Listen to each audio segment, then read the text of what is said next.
No announcement was made from a podium. There was no breaking headline.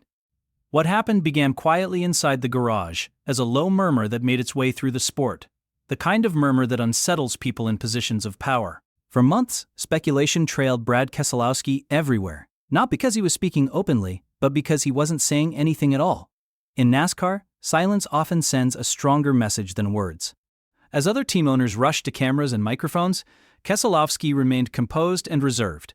There were no public denials, no explanations, just controlled restraint. That restraint is what made people uneasy. Within the industry, one belief was shared: RFK Racing was preparing for something significant. The only unknown was how disruptive it might be. To understand the weight of that moment, you have to understand what RFK Racing has become. This is no longer the struggling version fans remember from the sport's previous era.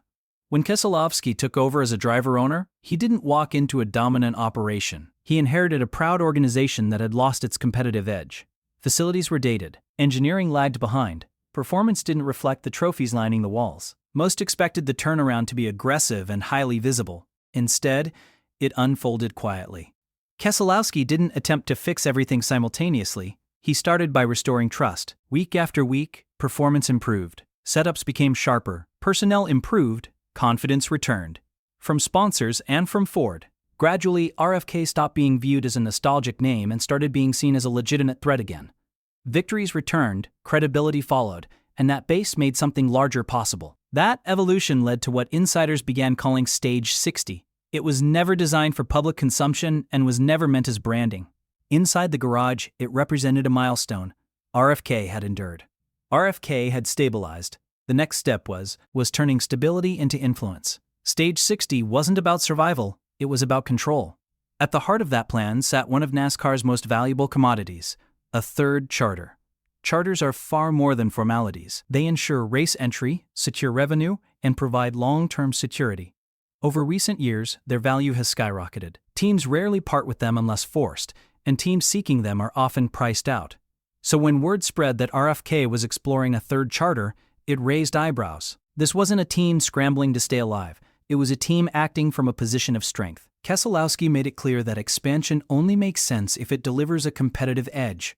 This wasn't about adding a car for appearances. It was about gaining leverage, more data, more simulation, more race week experimentation, but only if every piece aligned. That's when anxiety within NASCAR grew. Reports suggested the charter pursuit was part of a broader strategy. It wasn't an isolated move.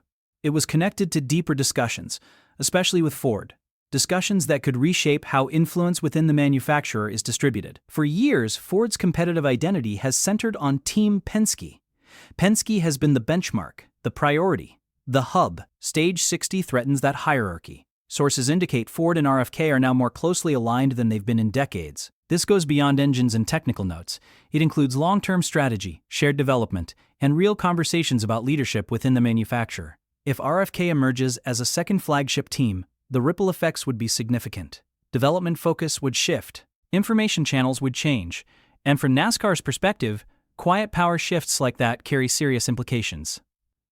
Yet the charter may not be the most impactful piece. Within the garage, another belief has taken hold, that the third car is tied to a driver acquisition capable of instantly elevating RFK's performance ceiling. Not a developmental prospect, not a temporary fill-in, a proven race winner with championship credentials. The identity hasn't been confirmed, but the response around the garage speaks volumes. This is no longer a rebuild. It's a statement. Keselowski understands the dangers. He witnessed firsthand what happened when Roush Racing expanded too aggressively in the past. Too many cars, too little structure, and performance suffered badly. He's been clear that those lessons guide every decision now. That's why Stage 60 depends on conditions. The charter must be right. The driver must add value.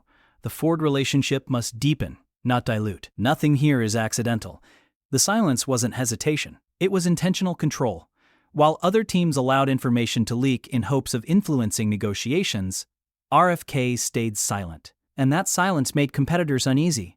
Loud strategies are easy to anticipate. Quiet ones aren't. When Keselowski finally addressed the situation, he offered no specifics. He simply acknowledged intent. Conversations are happening. Expansion is under evaluation. The future is being mapped deliberately. And in that moment, the story wasn't revealed by what he said, it was revealed by how long he waited to say anything at all. By the time Keselowski spoke publicly, the impact had already landed. Or perhaps the foundation had already been laid. His words didn't reassure the garage. They validated its fears. RFK Racing wasn't responding to what was coming. It was actively shaping it. Stage 60 was never about attention. It was about infrastructure. Keselowski recognizes what many still overlook. Modern NASCAR isn't won solely on speed. It's won through organization, data flow, and decision-making efficiency.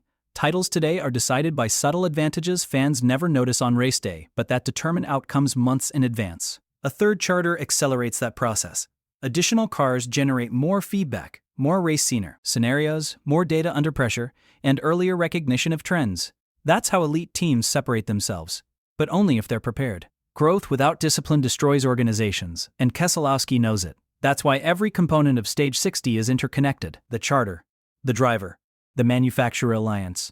Move too soon and it collapses. Move too late and someone else gains the edge. RFK has chosen the narrow route: measured, quiet, intentional.